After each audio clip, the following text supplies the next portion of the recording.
Hi, everyone. Thank you so much for coming to the interval in the middle of the day. I hope this will be inspiring. It will increase your productivity, having I'm sure stepped away from a lot of busy things. This is a really special event. We're so appreciative to Neal. He fit us in on his schedule amongst a busy tour that was already going on. So. Thank you, and thank you all for being here. Give yourselves a round of applause to get us started today.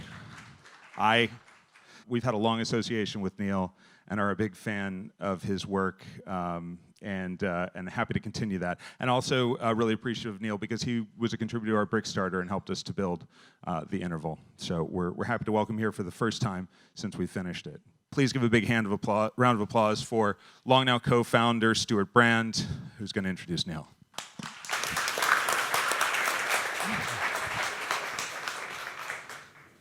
I'm so used to saying good evening.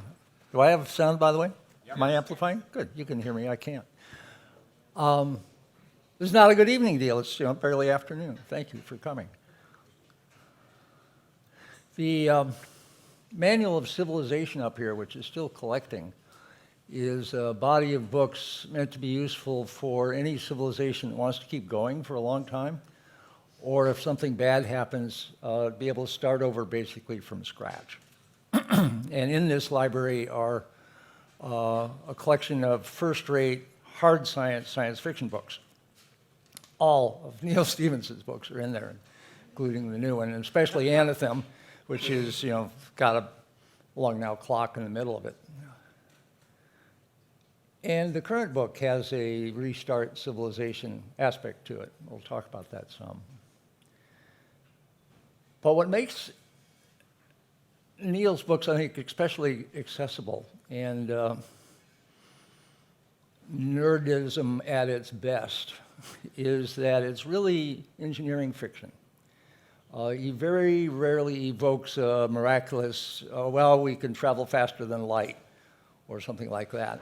And in fact, the current book, as far as I know, has nothing miraculous in it whatsoever. Everything plays out in terms of orbital dynamics and knowable biotechnology, and therefore is a completely plausible engineering fiction story that also doesn't have to imagine at the beginning a far distant, strange future, but pretty much starts from where we are, which is what civilizations always have to do, is start from where they are. Let's get Neal Stephenson up here to start us from where we are.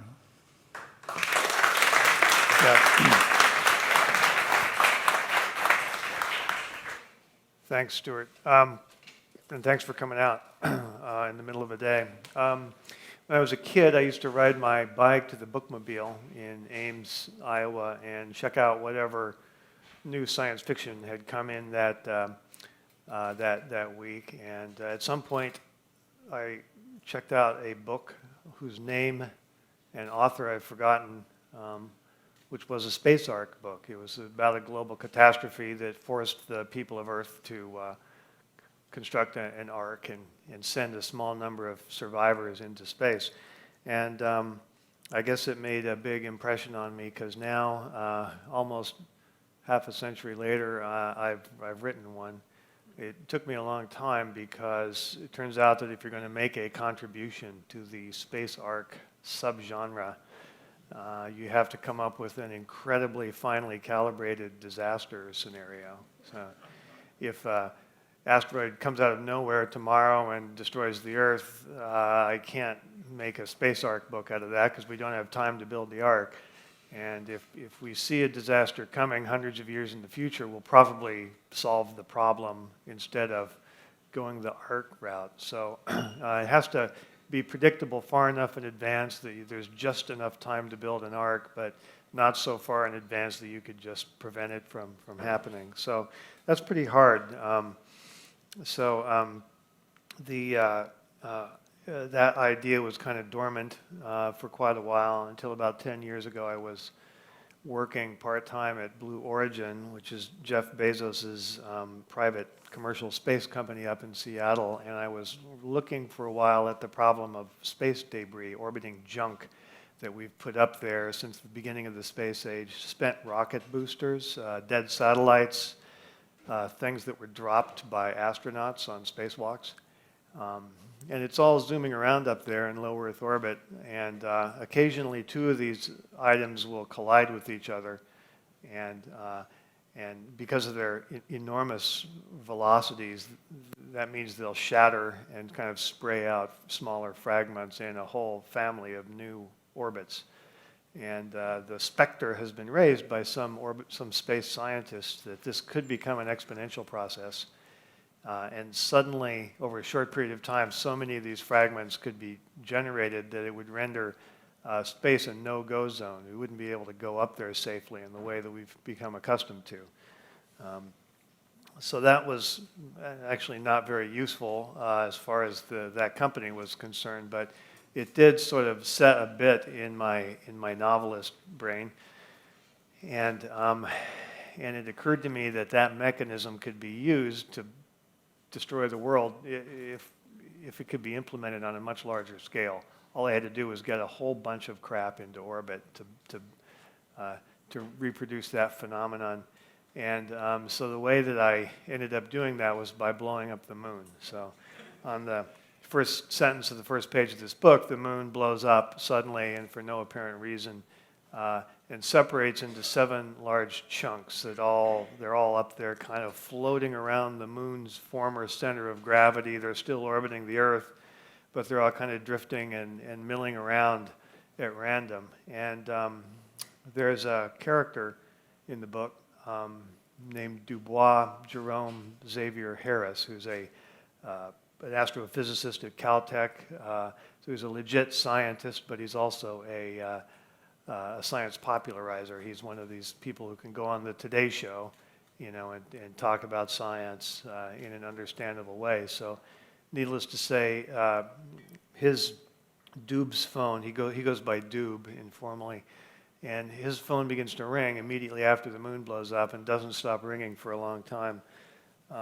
And so in the course of trying to calm people down and try to, get people thinking about this as an interesting science problem, one of the things he does is give names to the 7 big pieces of the moon. And he doesn't want to give them scary names like Thor or Nemesis. So he names them Potato Head, Mr. Spinney, Acorn, Peach Pit, Scoop, Big Boy, and Kidney Bean.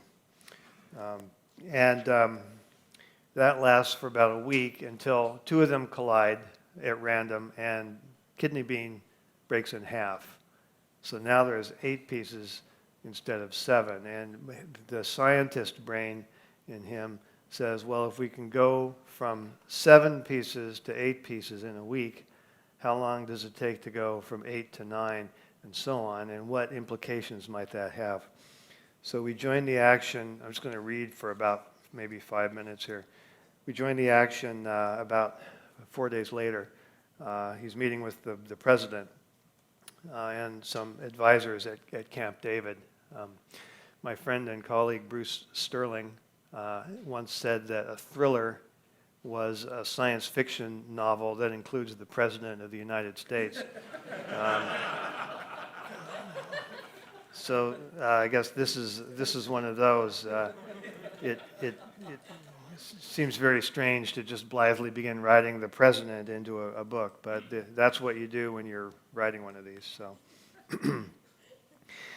we need to stop asking ourselves what happened and start talking about what is going to happen, Dr. Harris said to the President of the United States, her science advisor, the chairman of the Joint Chiefs of Staff, and about half of the cabinet.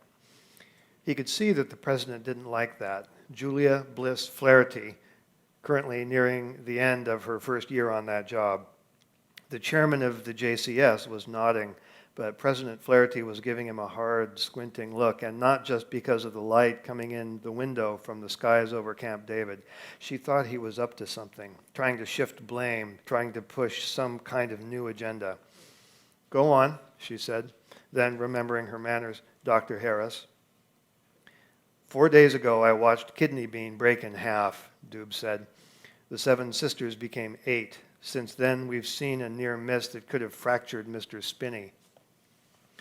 I would almost welcome it, said the president, if we could get rid of those ridiculous names. It'll happen, Doob said. The question is, how long does Mr. Spinney have to live, and what does that tell us? He clicked a small remote in his hand and brought up a slide on the big screen. Heads turned toward it, and he felt a mild sense of relief at not being stared at anymore by the president. The slide was a montage of a snowball rolling down a hill, a fuzzy bacterial culture growing in a petri dish, a mushroom cloud, and other seemingly unrelated phenomena. What do all these have in common? They're exponential, he said. The word gets tossed around a lot by people who use it to mean anything that's getting big fast, but it has a specific mathematical meaning. It means any process where the more it happens, the more it happens. The population explosion, a nuclear chain reaction, a snowball rolling down a hill whose speed of growth is pegged to how much it's grown. He clicked through another slide showing plots of exponential curves on a graph, then to an image of the moon's 8 pieces. When the moon had only one piece, the probability of a collision was 0, he said. Because there was nothing to collide with, Pete Starling, the president's science advisor, explained. The president nodded. Thank you, Dr. Starling. When you have 2 pieces, why then, yes, they can collide. The more pieces you get, the higher the chances of any 2 pieces banging into each other. But what happens when they bang into each other? He clicked the control again and showed a little movie of kidney beans breakup. Well, sometimes, but not always, they break in half, which means you have more pieces, 8 instead of 7, 9 instead of 8. And that increase in number means an increase in the odds of further collisions. It's an exponential, said the chairman. It occurred to me 4 days ago that it did have all the earmarks of an exponential process, Doob allowed, and we know what happens to those. President Flaherty had been watching him intently, but she now flicked her eyes over at Pete Starling, who made a dramatic upward zooming gesture with one hand tracing the profile of a hockey stick. When an exponential hits the bend in the hockey stick curve, Doob said, the result can be indistinguishable from a detonation, or it can look like a slow, steady increase. It all depends on the time constant, the inherent speed with which the exponential thing happens, and on how we perceive it as humans. So it might be nothing, said the chairman. It could be that 100 years will pass before we go from 8 chunks to 9 chunks, Doob said, nodding at him. But 4 days ago, I got worried that it might be one of those things that looks more like an explosion. So my grad students and I have been crunching some numbers, building a mathematical model of the process that we can use to get a handle on the time scale. And what are your results, Dr. Harris? I assume you have some, or else you wouldn't be here. The good news is that the Earth is one day going to have a beautiful system of rings, just like Saturn. The bad news is that it's going to be messy. In other words, said Pete Starling, the chunks of the moon are going to keep banging into each other indefinitely and breaking up into smaller and smaller pieces, spreading out into a system of rings. But some rocks are going to fall on the ground and break things. And can you tell me, Dr. Harris, when this is going to happen? Over what period of time? The president asked. We're still gathering data, tuning the model's parameters, Doob said. So my estimates could all be off by a factor of 2, maybe 3. Exponentials are tricky that way. But what it looks like to me is this. He clicked through to a new graph, a blue curve showing a slow, steady climb over time. The time scale at the bottom is something like 1 to 3 years. During that time, the number of collisions and the number of new fragments are going to grow steadily. What is BFR? Asked Pete Starling, for the graph's vertical scale was labeled thus. Bolide fragmentation rate, Doob said, the rate at which new rocks are being produced. Is that a standard term? Pete wanted to know. His tone was not so much hostile as unnerved. No, Doob said. I made it up yesterday on the plane. He was tempted to add something like, I am allowed to coin terms, but didn't want things to get snarky this early in the meeting. Seeing that Pete had been silenced, at least for the moment, Doob tried to get back into his rhythm. We'll see an increasing number of meteorite impacts. Some will cause great damage, but overall life is not going to change that much. But then he clicked again and the plot bent sharply upward, turning white. We are going to witness an event that I'm calling the white sky. It'll happen over hours or days. The system of discrete planetoids that we can see up there now is going to grind itself up into a vast number of much smaller fragments. They're going to turn into a white cloud in the sky, and that cloud is going to spread out. Click. The graph continued shooting upward, rocketing up into a new domain and turning red. A day or two after the white sky event, we'll begin a thing I am calling the hard rain, because not all of those rocks are going to stay up there. Some of them are going to fall into the Earth's atmosphere. He turned the projector off. This was an unusual move, but it snapped them all out of PowerPoint hypnosis and forced them to look at him. The aides in the back of the room were still thumbing their phones, but they didn't matter. By some, Doob said, I mean trillions. The room remained silent. It is going to be a meteorite bombardment such as the Earth has not seen since the primordial age when the solar system was formed, Doob said. Those fiery trails we've been seeing in the sky lately as the meteorites come in and burn up, there will be so many of those that they will merge into a dome of fire that will set aflame anything that can see it. The entire surface of the Earth is going to be sterilized. Glaciers will boil. The only way to survive is to get away from the atmosphere, go underground or go into space. Well, obviously that is very hard news if it is true, the president said. They all sat and thought about it silently for a period of time that might have been 1 minute or 5. We will have to do both, the president said. Go into space and underground. Obviously the latter is easier. Yes. We can get to work building underground bunkers for, and she caught herself before saying something impolitic, for people to take refuge in. Doob didn't say anything. The chairman of the Joint Chiefs of Staff said, Dr. Harris, I'm an old logistics guy. I deal in stuff. How much stuff do we need to get underground? How many sacks of potatoes and rolls of toilet paper per occupant? I guess what I'm asking is, just how long is the hard rain going to last? Doob said, my best estimate is that it will last somewhere between 5,000 and 10,000 years. So that's the setup of the book. It's pretty early. Thanks. Just to kind of give some intuition for this, a couple years ago, a meteorite came in over Chelyabinsk in Russia. Thank you. I'm sure some of you saw pictures of the fiery trail in the sky, maybe saw some of the dashboard video that was posted on the internet. And the thing that was remarkable to me about the dashboard video was that it pretty much maxed out the video cameras. It was obviously much brighter than the sun. Well, it turns out that some of the people who were there, who stood there and watched this trail of fire go overhead, got sunburned. So even though the duration of the event was only a few moments, during that amount of exposure, they got sunburned badly enough that a few days later they peeled.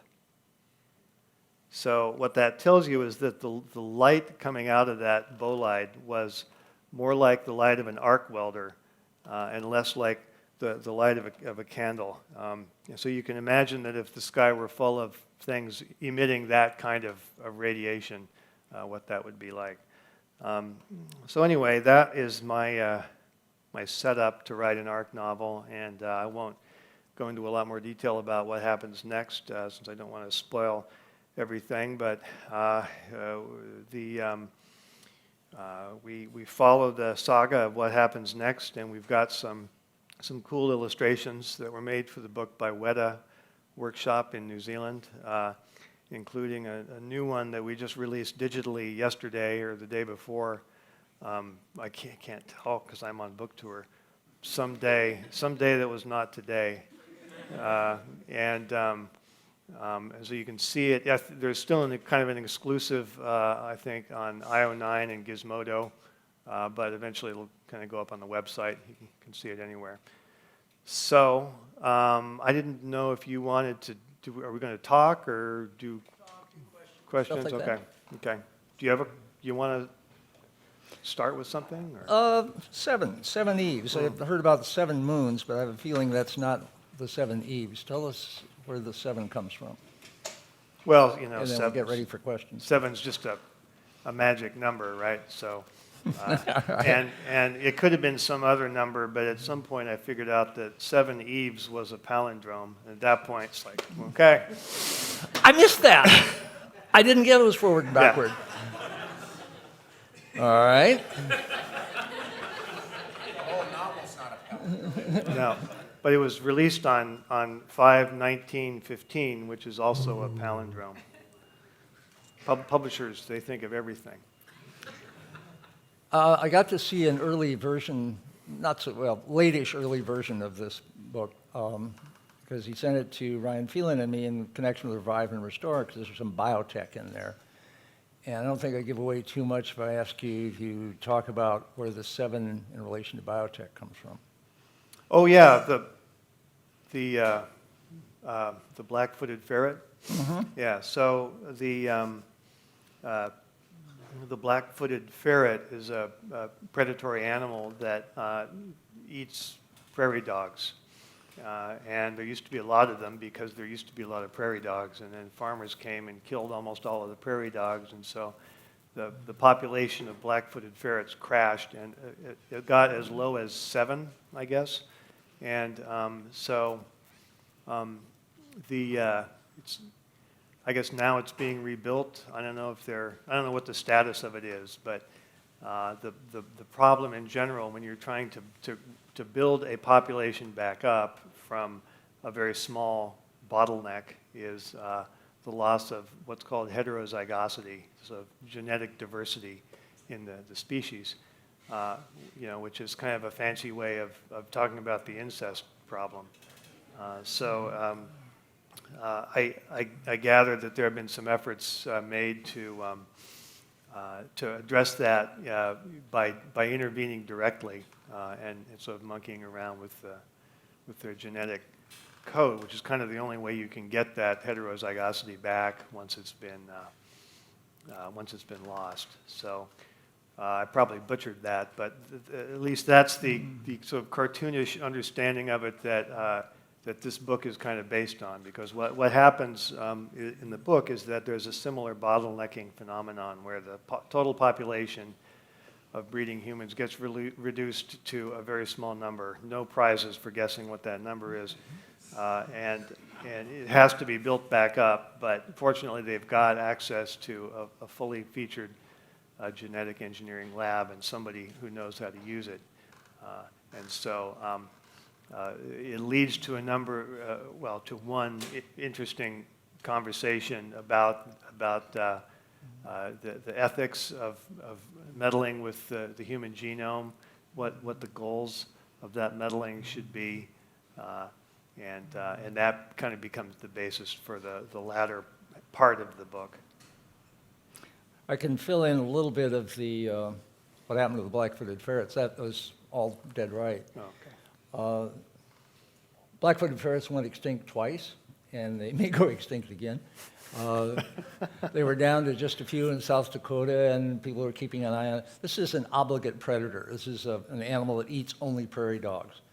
And so if there's no prairie dogs, there's no predator. That's it. And that was the situation. They got some prairie dogs back. And there were these small population, and they were done in by canine distemper. They all died. So they'd gone extinct. Sorry, that was that. But then, in Meeteetse, Wyoming, some dog brought in a dead ferret. Somebody said, recently dead? Where did that come from? They tracked it down, and they found 13 still living wild black-footed ferrets. It's a beautiful little animal, about yay long, totally active, lives about a year and a half, but 60 years in a year and a half, it's fast, cute, charismatic. And they realized that probably they were going to lose them. So Fish and Wildlife took them into a captive breeding program, which has now been going for 30 years, based in Fort Collins, Colorado. And there's some in various zoos, in the Washington Zoo and so on. And of those 13 animals, just 7 were able to reproduce in a way that their genes then went into the gene pool. And so they had the Seveneves problem, the 7 founders. There's now have been probably 4,000 kits born, And at this point, there are several hundred living, many of them in the wild, some still in captivity, but they have the inbreeding problem. That basically cousins, not even cousins anymore, really close cousins are mating with cousins, and you're starting to get kinky tails and not so good reproduction and things like that. So U.S. Fish and Wildlife came to revive and restore, knowing we're doing de-extinction. They said, can you help prevent an animal from going extinct and do some biotech in relation to these black-footed ferrets to restore their heterozygosity in some fashion. Just one further story on that, which is that it turns out the frozen zoo had cryopreserved 2 black-footed ferrets over 30 years ago. This is at San Diego Zoo. And those 2 ferrets are not part of the 7. Oh, great. Okay. So we're now in the process of moving toward cloning, because that's viable cells with viable DNA, cloning those 2 animals, and we will take it up to potentially 9 founders. And then other things are going on in relation to disease and so on. So thank you yet again. You're totally in league with the Long Now Foundation. Yeah, it's all a secret plot. Yeah. Yeah. Questions here? Right here. Kevin Kelly. Speak up. In one of your interviews, you said you had a And we should repeat the questions for the live you feed. had a peculiar weakness for past generations of universally despised and reviled subgroups. And you were thinking of maybe the Pilgrims. So are there any subgroups today that are universally reviled that you think might be interesting to people in the future? Are there any subgroups now, Kevin Kelly asked, that are universally reviled now that will be of interest to the future? Well, of course, now it's not considered okay to just universally revile anyone, right? So we've all become much more discreet about that kind of thing. It used to be okay to just write off whole slabs of the human race as being just impossible to accept. And that is a good question, man. By universally reviled, I mean, probably the example I was talking about in that interview was the Puritans. So in the Baroque cycle, the main, to the extent there's a main character, it's a guy named Daniel Waterhouse, who's a Puritan from a family of Puritans, it's been a very long time since the word Puritan was used in an admiring way, right? I mean, nobody uses, even at the time it was coined, it was used as a way of slamming, an unpopular religious group. But the people who were derided as being Puritans, actually were some amazingly creative people, and they changed politics, and they were kind of forerunners of the ethos of entrepreneurialism and free enterprise. And that's true of some other groups that were poorly thought of at the time: Jews, Armenians, some Indian groups, and so. So that's all past. I would have to think about it as to whether there's anybody like that now. I'll bet Kevin Kelly's got some in mind. He doesn't? Oh, You okay. don't? So much for that. Yeah. Back here, question. Oh, yeah. You want to repeat the question? Why don't you repeat them and or do you? I didn't hear the first part of it, so. Okay. So sometimes science fiction is looked at not just as entertainment, but as a guidepost to the future. And was I thinking about that when I wrote this? I think one has to be careful about that, because if it seems like you're being too prescriptive or didactic in a book, then people just switch off, right? So you have to be really careful about that kind of thing. I think the most I tried to do was to maybe highlight or bring to people's attention some technologies or some ideas that I personally find interesting.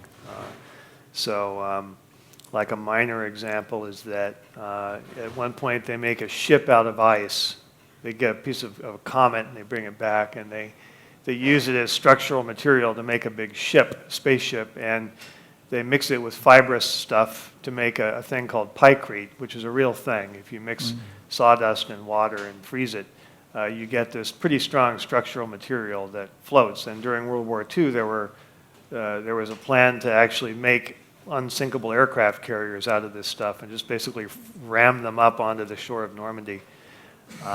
Unfortunately, that never happened. So that makes an appearance, and I've got another kind of abiding interest in a lost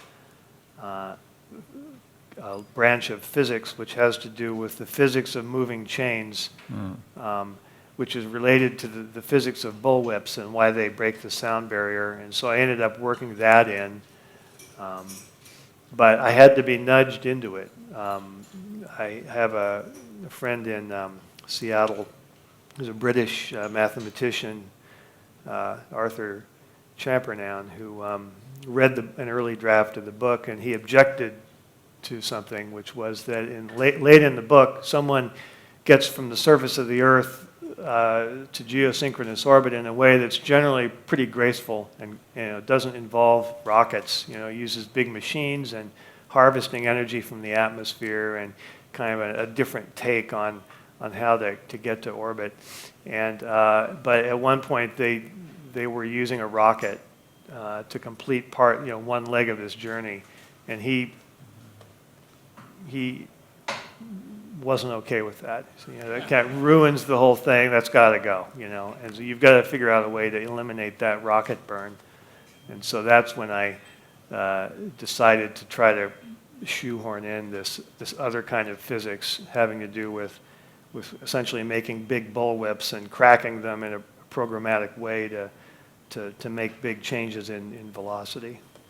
Say a little more about how the chain stuff works. I need to see you move your hands to get a sense of what the hell you're talking about. This is like a canned 90-minute tirade that I can give at any moment, so you've really got to be careful. But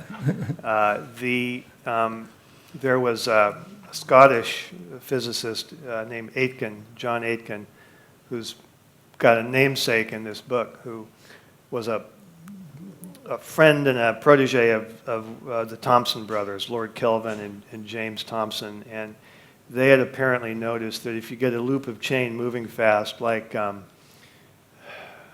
There's some chain up there. yeah, so I was looking around for sometimes roll-up doors have a Oh, right. Yeah, we do have it. yeah, right well, there. that's a good example. There's a light one. So if that got moving fast, you would see the loop down at the bottom right next to your ear. That would spread out a little bit and become kind of stiff. It acts like it's almost alive. And it has to be kind of moving. And he had noticed this, and he built a bunch of machines in his parlor to examine this phenomenon. And some of them used hanging chains driven by a wheel at the top, and some of them... Exploratorium has those. Yeah, the Exploratorium has one, yeah. So this all started with him, one with the wheel at the bottom that drives the thing upward. And there's all kinds of crazy physical phenomena that arise from that physics. And he was the first guy to study it and figure it out. And then the next person who looked at it was a French guy 50 years later in the 1920s, a guy named Carrière, who's an astronomer. And he had noticed that the sound the whip makes when it cracks is just like the sound made by a high-velocity rifle bullet when it goes by you. Mm-hmm. So this is a Frenchman writing in the 20s about that. One senses maybe there's some unpleasant experiences in his recent past that made him think of it. But so he built a contraption. He was the first to come up with the idea that what whips do is break the sound barrier.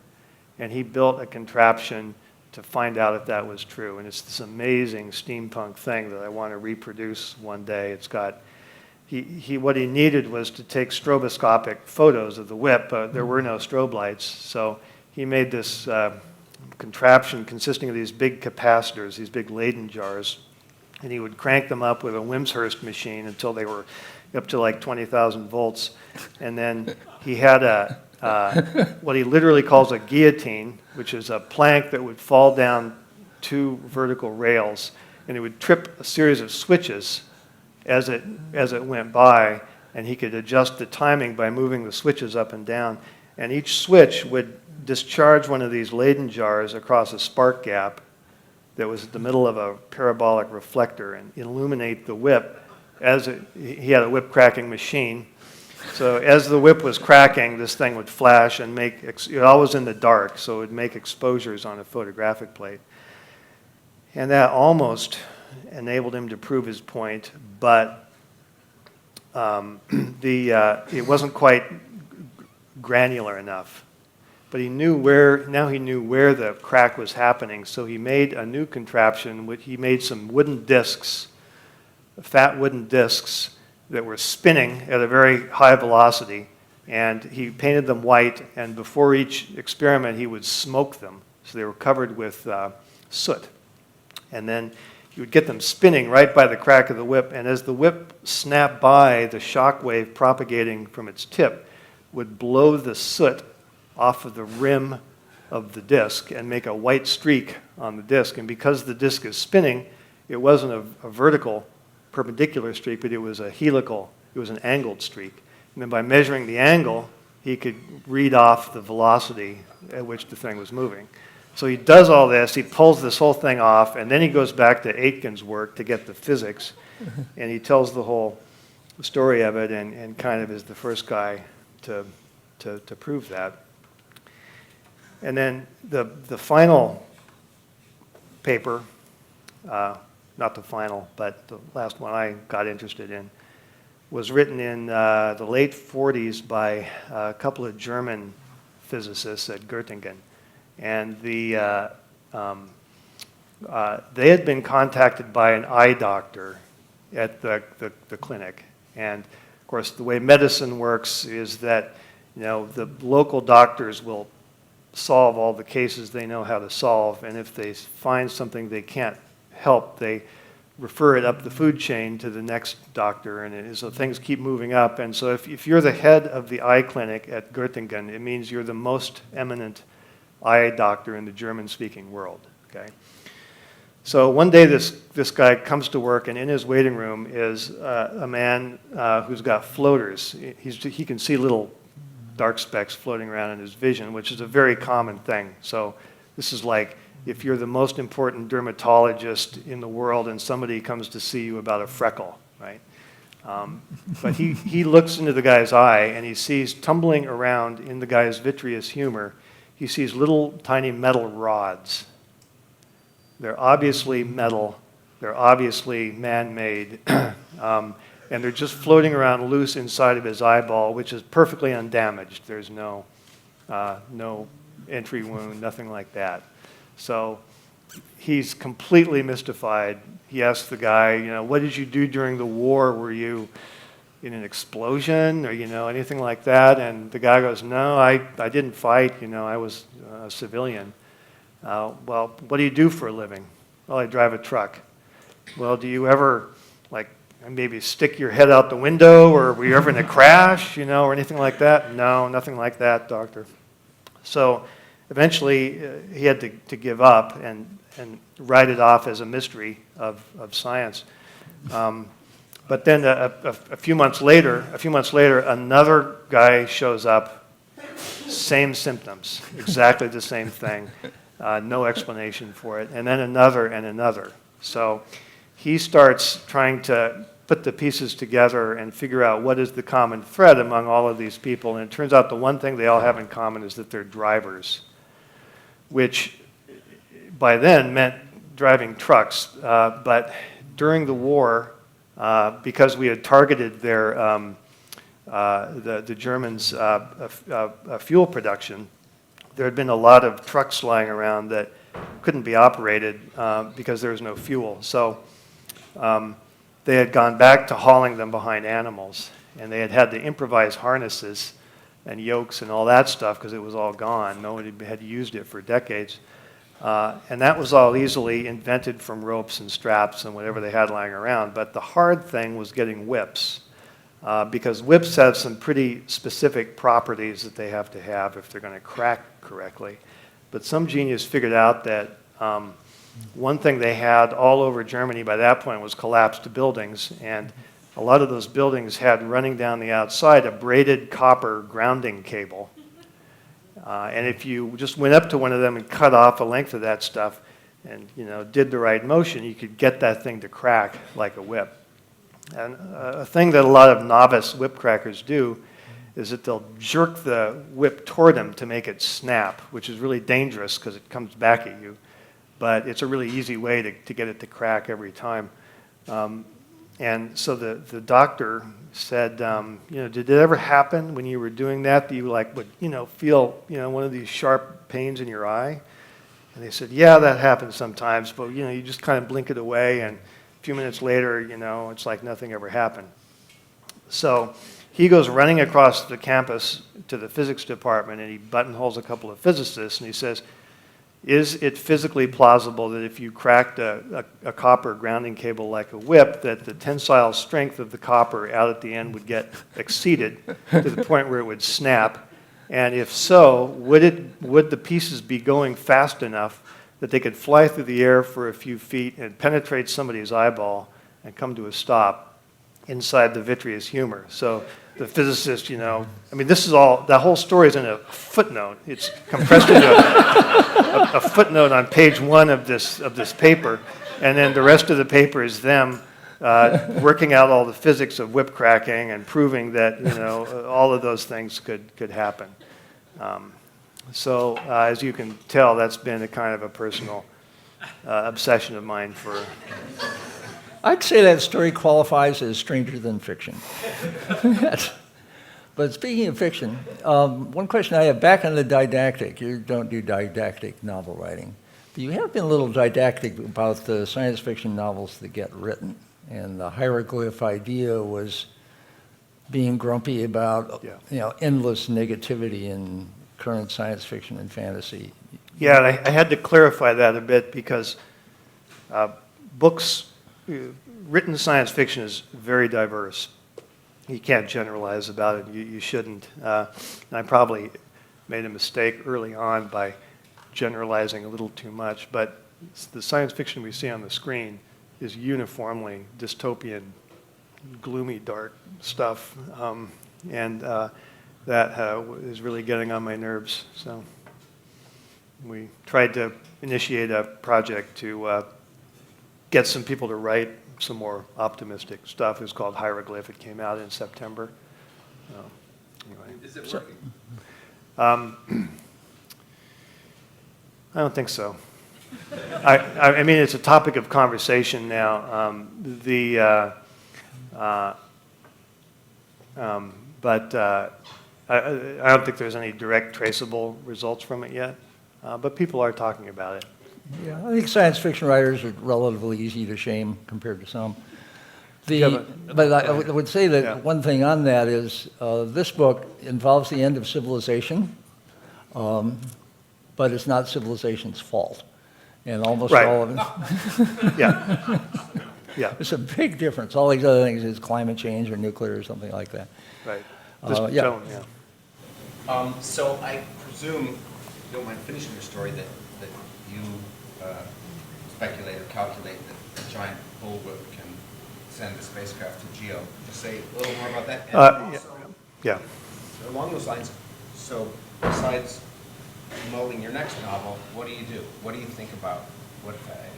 What's going on in your life besides novels? Two questions, a small one and a big one. The small one is say more about whip cracking into space, and the big one is next novel framing. So on the first question, no. I doubt that a whip mechanism could do a delta V big enough to do an orbital launch, but I do think it could do delta Vs on the order of a few hundred or even a couple thousand meters a second, which is sort of the realm of existing whips and be easier to do in the vacuum of space. So if you envision a future in which we've got a huge amount of space architecture in place and moving things around becomes a routine operation, then it makes sense, instead of having each thing you're moving be its own independent rocket, it makes sense to just basically use these things as transfer stations to toss stuff back and forth. And then as to, you know, how I use my time, I've started on another book, which I'm a couple hundred pages in, I guess. And then Was there a break between these two books at all, No, or you just no, I never just- put down the pen? I tend to fall into a foul mood when I'm not doing something, when I'm not writing a book. And so I don't like to stop. And also I'm sort of, you know, putting the long now hat on for a second. You know, I am aware that I will not live forever, and so you know, hopefully I'll live for a while. But I wanted to break this habit of just stopping for a whole year, you know, between Had you books. done that before? Yeah, pretty much. Mm-hmm. So I just decided to keep going. I'm also working part-time for a company called Magic Leap, which is making augmented reality hardware of a novel type. So that's also taking up a bunch of my time as well. Framing yourself into a novel, which is sort of the original question, the idea for this one sort of percolated for a couple of decades, or a decade and a half. Yeah. Is that usually the case, that you've got a number of things out there percolating, and then Yeah. one sort of comes to life, or what Pretty happens? much, yeah. Like the origin of Anathem was when Danny asked me to, and me and several other people, to make just back of napkin sketches of what the clock might look like. And that would have been 1999, because he wanted it for a millennial web page. But I didn't start writing Anathem until 2005, maybe. And then Reamd was based on the story of the Filipino hacker who made a virus in, I think, the early 2000s that went viral very, very rapidly over the whole world. So that was probably another 5 to 8 year gestation period. So yeah, these things tend to kind of sit there and ferment in the background for quite a long time before, you know, it's kind of like insects that, you know, spend a long time in the larval state, and they come out and fly around for, you know, a little while. There's one story that artists tell each other that may or may not relate here. I'm reading a wonderful memoir by Sally Mann, the photographer, called Hold Still. And in it, she mentions that photographers she knows, and I guess other artists who sort of have a big ambitious thing they're working on, and they're grinding away on it, and it's very exciting at the beginning, because it's all possibility, and some of them are starting to play out, and you realize you've got something that's live and it's taking you somewhere, and you're completely excited. But by the time you get to the end of the project, it's all punctuation. You're just, Yeah, you know, yeah. grinding away and getting the last misspelling out of it, or the print that's actually half decent compared to what's in the negative, or all that kind of thing. And she said what she'd learned from some other artists, like, I guess, Ty Wombly, what's his name, that it's the healthy thing for an artist to do is, as you get to that tiresome end game, have something else starting to crank up that Yeah. is already getting you excited again. Yeah. So you don't have to spend a whole lot of time in I can't believe this is dragging on so long. Can I just stop it? I hate myself, all of that. But you can go on to a new mode of excitement, and then in your spare time, finish the punctuation on the previous work. Is that what you're finding this time around? Well, that's always been the case. And it used to be I would just get so distracted by the punctuation, literally, that I wouldn't even try to start something. But you know, the more I do this, the more I realize that I can get bits of productive time out if I kind of budget my time well. And yeah, I'm just trying to waste as little time as possible. I Hear, guess. hear. So we've got a question from the live stream. We'll give a quick shout out to, we've got a few dozen members and donors that are listening from hopefully all over the world Thank right you, live now. streamers. Yeah. And we've got a few questions from them. I'll give you one right now. Alec asked, so if a catastrophe like what happens in Seveneves were to happen in 10 or 100 years, how should we be preparing for it today? Are there things that are going on now that are examples of preparation for, I guess, this type of event or something similar? What are your thoughts on that? Well, the part of the essence of the thing that happens in Seveneves, it's so weird and unpredictable that there's no way we could have prepared for it, which it's almost an essential feature of an arc story. And, whoa, this came out of nowhere. It's too late. We have to build an arc. So no, I mean, I think the best we can do is maintain those features of the society that make us adaptable and flexible and able to come up with new solutions rapidly. David Deutsch writes about this really well in the beginning of Infinity.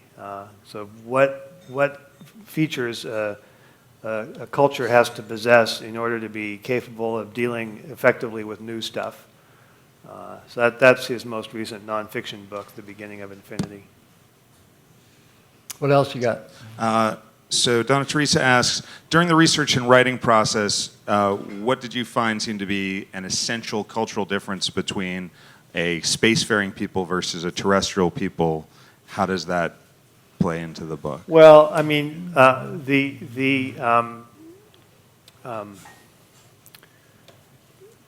look, there's a really broad generalization that has been made about the difference between American culture and Canadian culture. So it's a generalization. It's probably wrong. It's very simplistic, but it's kind of interesting, which is that Canada was so huge and so cold and so such a vast area of wilderness that you couldn't do anything with it in terms of white person civilization without essentially stringing it together with railways and kind of having a large governmental program to render the place habitable, at least by white people. Whereas in the United States, it seems to have been more of a just go out there and do something kind of place.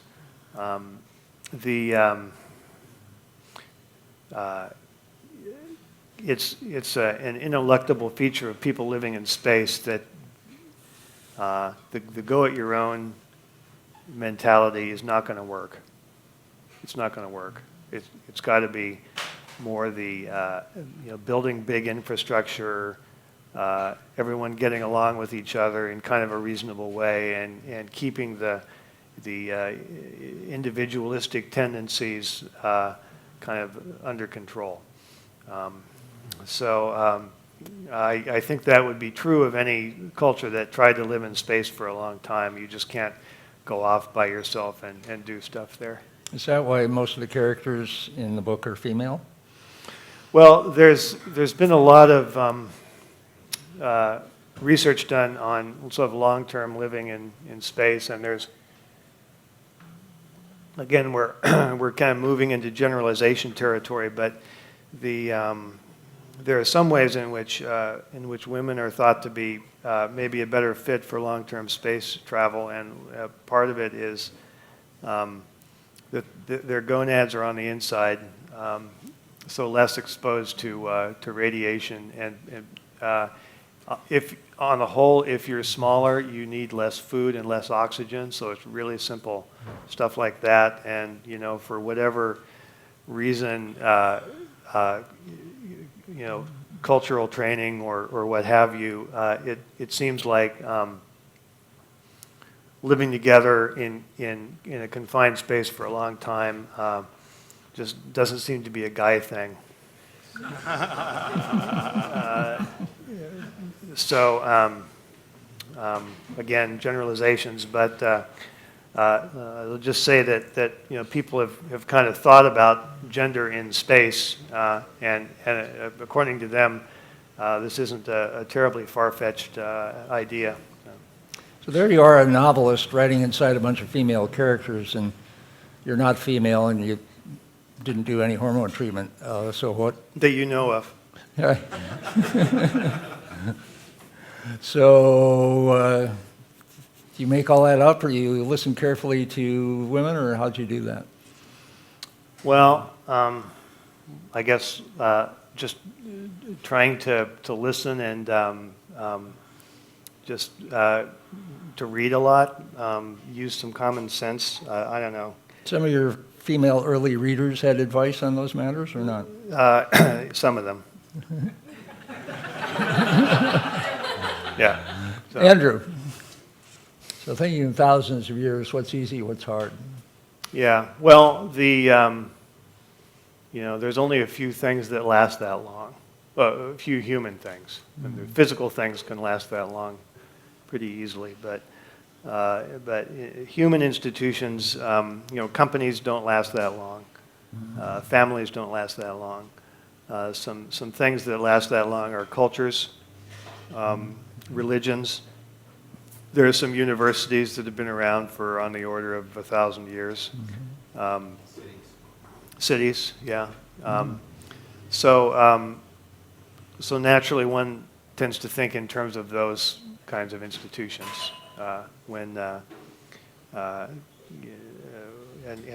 you can see that pretty clearly in Anathem, where you know, those are the institutions that feature prominently in that book. And in the case of Seveneves, it's a different situation, and so things like cities and religions are kind of out of the picture for a while, but there is a cultural continuity that's preserved over that time, which is a very conscious, artificial thing that is brought about by the decisions of the founders of the different cultures or races in the book. They've got specific agendas that they talk about in an explicit way, and their conversation is recorded for the ages, and people are still watching that webcam footage 5,000 years later. So it's very strongly self-reinforcing in that way. I'd say this is the strongest novelistic case ever of the novelistic idea that character is destiny at the scale you speak of. Question in back, just so we know. Okay, how about right here? Yeah, regarding your point about being didactic, or the risk of being didactic and having people switch off,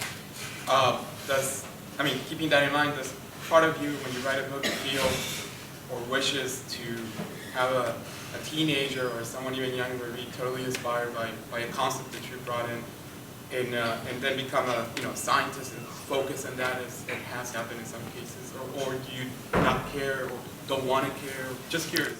Question about, is inspiring teenagers something you have in mind? Well, I've been doing it long enough now that there's this like at the reading last night, a number of people came up and said, you know, things like, I read your books when I was a kid, and it inspired me to become a software engineer or a cryptographer or whatever. So I'm getting a lot of that now,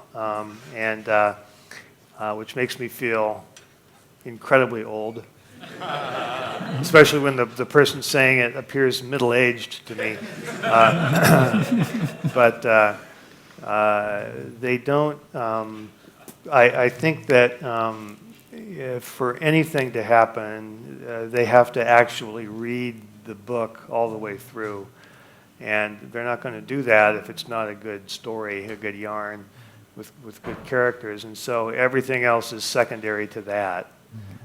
So that's what I was kind of getting at when talking about being didactic. I think if you are fulfilling the sort of first responsibility of telling a good story that people enjoy reading, then that gives you a little bit of leeway to, to maybe sneak in a few inspirational moments or or ideas for people to think about, but it's got to be done somewhat cautiously. You also wrote the Young Ladies Illustrated primer, which is exactly that. I did. That inspired people. Back here in the blue vest, last question. This is it. That was actually, my question's related to the Ladies Illustration part. So, Okay, yeah. But, we just talked about how being agile has, enabled us to, escape, Well, I hear all the time from people who tell me that they're trying to do it, and they all mean different things, it turns out. So some of them are thinking about the hardware of it, some the software, some about education. So that's a cool thing, that people have not just one idea of what it is, but a whole spectrum of ideas. And so I just smile and nod, because I don't want to sort of privilege any one particular idea of what it should be. The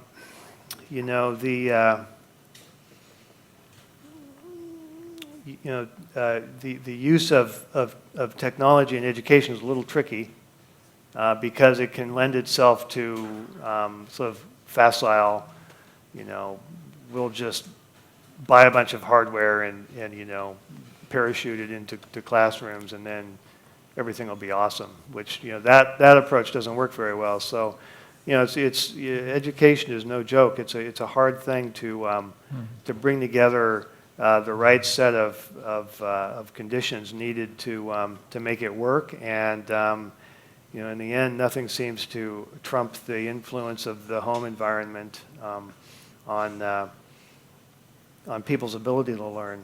Just like there's all this kind of research which is like simultaneously inspiring and horrifying, to the effect that the number of words a kid hears in the first couple of years of their life is pretty determinative of what they'll be able to do with their brain for the rest of their life. And there was actually a big internet, fake, actually came up with an acronym for this, a FIMP, a fake internet moral panic. There was a FIMP a couple of weeks ago about this researcher in the UK who had suggested, I'm sure, in a tongue-in-cheek way, or in an effort to make a point, that affluent, educated parents should stop reading to their kids so much, because it was giving their, provably, demonstrably, it was giving them an unfair advantage, over kids who didn't get that treatment. You can imagine what happened on the internet when he said that. So, I mean, maybe he was serious. I don't know, but I sort of doubt it. So that trumps everything else so much that it makes me permanently a little skeptical of efforts to do anything in addition to or outside of that family environment, which is a somewhat depressing way to end this, but that's kind of how I see it. I don't know how to change that. I know that there are people working on it, trying to reach out to parents who maybe were reared in a different tradition of how to raise your kid, and get them to talk to their kids more. Maybe that's something. I don't know. Anyway. We'll end there. Yeah. And I have to offer you the challenge coin, the Long Now challenge Yeah, coin. It thank you. advises you to carpe millennium, Okay. which I'd say you already do better than most. Yeah, Thank you very much. Yeah. Neal Stephenson. Yeah, thanks. Yeah. Yeah.